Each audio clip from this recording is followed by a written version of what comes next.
Adam Smith, conocido también como el padre del liberalismo económico, fue un economista y filósofo escocés quien fundó el liberalismo económico en el siglo XVIII.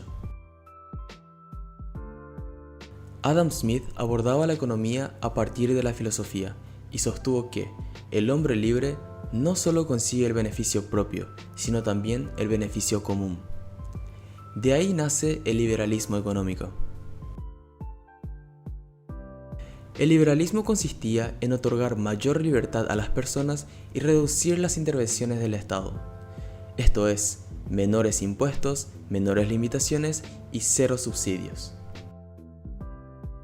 También afirmó que el salario mínimo es innecesario, ya que la oferta y demanda de los empleos regularían por sí solos el precio de equilibrio del salario, hasta llegar al pleno empleo. De esta manera, el mercado en estado de perfecta libertad sería capaz de regular el mercado por sí solo.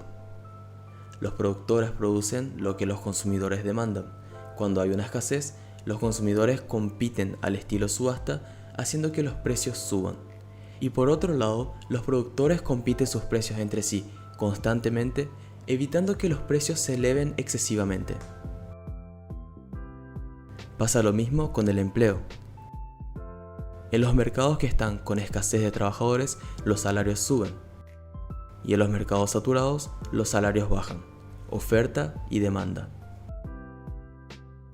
A esta regulación automática de los mercados se la conoce como la mano invisible, que funciona como guía para que el mercado se mantenga regulado. De esta forma, el liberalismo sostenía que el mercado no necesita un regulador y, por ende, que el Estado no debía interrumpir en la economía. Pero, ¿qué es lo que pasaría si el Estado la interrumpe? Pasaría lo que vimos en el video sobre el keynesianismo. Comencemos con el salario mínimo. Si el Estado fija un salario mínimo, impide que la oferta y demanda regulen el precio del salario, causando que las empresas eviten la incorporación de nuevos empleados, aumentando así el desempleo. Ante el desempleo, el Estado crea trabajos de forma artificial, como construcciones de obras públicas, servicios públicos, etc., haciendo que el Estado se endeude y que suban los impuestos. Cuando los impuestos suben, el consumo se reduce, haciendo que las empresas ganen menos y que despidan a más empleados, causando así un mayor desempleo. Ante esto, el Estado podría reducir el salario mínimo para incentivar que las empresas contraten más, pero si ocurre una disminución del salario mínimo, bueno, ya sabes las consecuencias. Entonces el Estado se ve obligado a endeudarse más, crear más empleos innecesarios y aumentando los impuestos de los mayores productores o de los más ricos.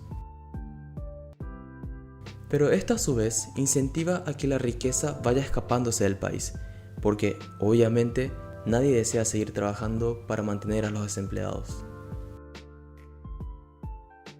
Supongamos que vos ganas $50.000 al mes, gracias a tus estudios, tu esfuerzo y tu sacrificio. ¿Cómo te sentirías si te sacan mensualmente la mitad de tus ingresos para crear trabajos que nadie demanda, solo para dar empleo a personas que dependen del Estado? ¿Qué clase de futuro crees que le espera a ese país? Yo me rajaría. Esto es lo que el liberalismo trataba de evitar a través de un mercado libre, competitivo y en donde las personas trabajen por sus propios beneficios y no por el del Estado.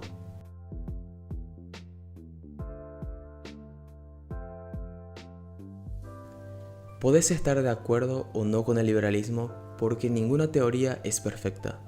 Algunas funcionan en ciertas situaciones y otras en diferentes situaciones. Pero es importante entender que a veces la mejor solución no nace de las decisiones del Estado, sino de las interacciones entre personas libres y competitivas. Muchas gracias. Si te gustó el video, dale me gusta y suscríbete al canal, que así nos estás ayudando muchísimo para mejorar nuestro contenido. Compartilo también con tus amigos para que puedan aprender contigo. Muchas gracias y nos vemos en el próximo video.